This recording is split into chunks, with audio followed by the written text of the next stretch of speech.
Suspected herdsmen attack motorists in OYO community. Angry residents burn Fulani settlement. Some hours before the Oyo state government assured residents of the state that the Ibarapa area of the state was now safe for people to move without fear or intimidation, motorists in 3 cars were attacked by suspected herdsmen in Eruwa, capital of Ibarapa East local government area of the state. The incident is said to have occurred at a place known as Okolo in Eruwa.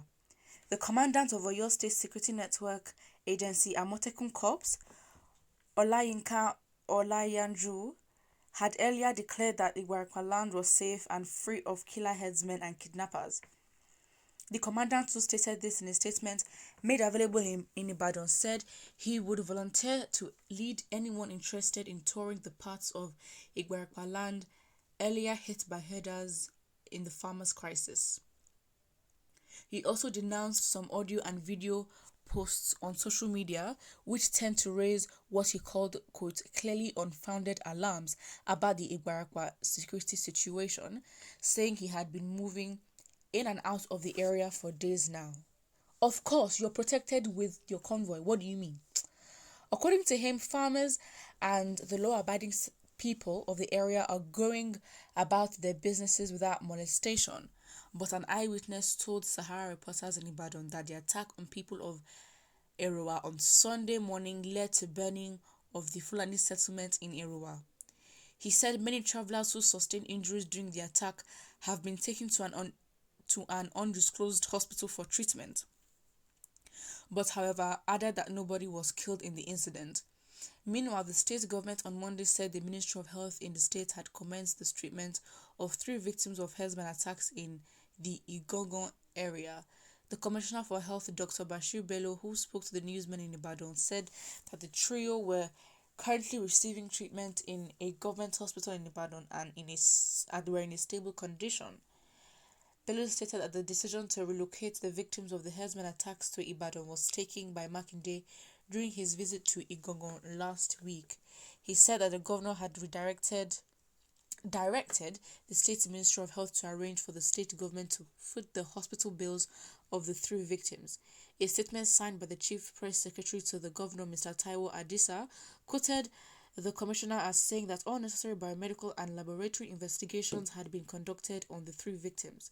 He added that the trio, namely Isaiah Sheung, Emmanuel Aderuba and Adekola Adeyemo, have been attended to by both orthopedic surgeons and specialists, and that they are all doing well at the Ring Road State Hospital at Oyo.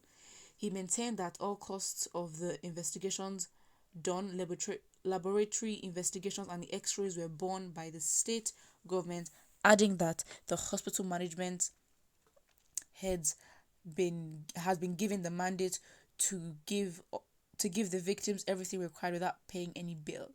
The fact remains that the government paying for the bill should not be seen as a heroic thing, because if we had a good healthcare system, a good emergency hotline system, everyone will be receiving free healthcare. And the fact is, they don't even need to relocate, except it was for a bigger situation. But if they had good healthcare system just everywhere, easily accessible, of really good standard, then this would not be no big deal. Like, why do they feel? Because obviously from this, they're trying to control the narrative of, oh, all the costs are being borne by us. No one cares, because at the end of the day, even if someone was hit by a mosquito, they should still be able to get free healthcare, which, please.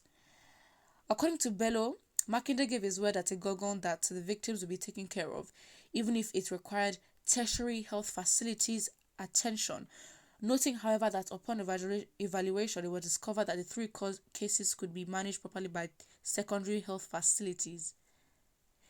Where are these secondary health facilities? Because they need to be more specific. Or it means they are ghost sellers. He said, following the directive of His Excellency that the ministry should take charge of the 3 victims the victims of the herdsmen attack at Igongo, the permanent secretary of the Ministry of Health, the permanent secretary of the Ministry of Health, the permanent secretary of the Hospital Management Board, and a team of medical doctors went down, combined with the chairman of Ibarapa Northwest LCDA, brought the 3 victims brought the 3 victims, which one of them is a bricklayer, another a motorcycle rider, and yes, he had a head injury and was fairly conscious and alert when brought in. The second man was an elderly man of 71 years, Mr. Emmanuel Aderoba, with a fractured right radius. Honestly, why are they giving it all this information? Like, at this point, I genuinely feel they're trying to do damage control, saying we're taking care of the situation. Prevention is better than cure, because if they had arrested these criminals who had been doing these acts, healthcare was free, security was tight, this would not be happening. Is damage control saying, oh, we paid for this, we paid for that? At this point, you guys have failed and you're literally trying to save face. That's just what it is. Fam, well, the first comment here says, the angry residents that burned the settlement of those unwanted miscreants deserves Medal of Honor. Even if those affected are not directly linked to the kidnappers, they are in their midst. Speak their lingo. Foreign criminals coming to a settlement does not know the ins and outs unless they have spies and informants amongst them. Go back to your states. Okay. No time to wait for the government to secure us again. If they do like they own the land, they get kicked out. Facts. And I feel like it just show how it really does show how bad the state of security is, even in the south, because when the people are taking things into their hands, then they'll start complaining and being like, oh, that is not citizen like, you should act as a loyal citizen, but then the government does not do their job, so you leave the citizens to protect themselves in a way that they know how to, especially unarmed civilians. Please. Somebody says, the village heads in my place is better than the many governors because they are men of action. If you try them, they'll tell you that you're in their land. God bless my homeland, the people that drove out Fulani herdsmen since 2016 till today, none of them can try to go there again. Another person says, Oyo State government is fooling herself on this issue of herders. As much as I like the governor, as much as I will criticize his government on this issue of Fulani herders insecurity in Oyo State. Okay.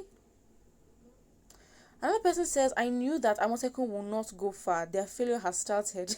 As long as they are associated with the so-called leaders that compromise is sure it has started.